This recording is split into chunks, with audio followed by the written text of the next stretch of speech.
Good morning, everybody. As I'm sitting home today, watching the situation unfold, and I am beyond outrage. I am beyond angry. I am angry at the governors, at the mayors, at the prosecutors, at the chiefs of police.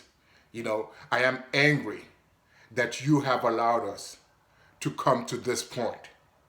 Now many of you are proposing legislation, trying to make changes, and saying you're not going to permit this or you're not going to permit that. Legislation doesn't teach you humanity. It doesn't teach you humanity. Humanity is something. It's either it's in you or it's not in you. So all this talk now about new legislation, come on. Who do you think we are? We're not stupid.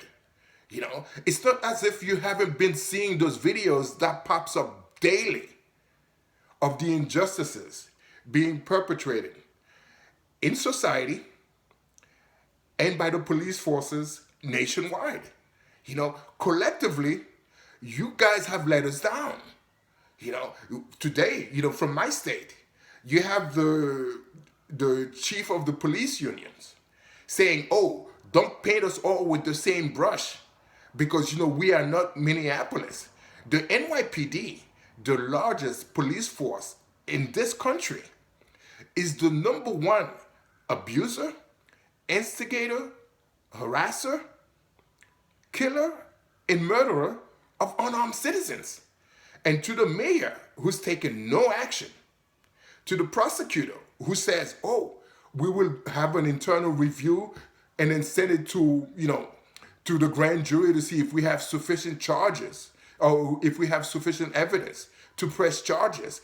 That is just misleading the public. That is not true, because if you have to do the right thing, if you want to do the right thing, you don't need a grand jury to tell you, "Hey, somebody's rights were violated." You don't need a grand jury to tell you that. From the rookie on the street to your commanding officer to the chief of police, it's not as if you have not seen those videos that pops up every single day.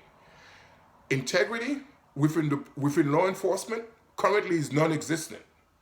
There's no trust within those communities of color that you police. You understand? And the main reason is because there is no accountability of your actions. You tell me somebody goes into a church and shoots 9 people and you take that individual out alive. However, you go and you shoot somebody and you kill them, and your only reasoning is, "Oh, I thought they had a gun."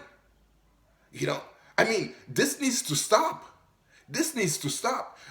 For all the legislators, if you really are sincere in trying to take this to the next, to really make real changes, the first thing that you need to do, as if with any other type of job, you need to hold people accountable for their performances.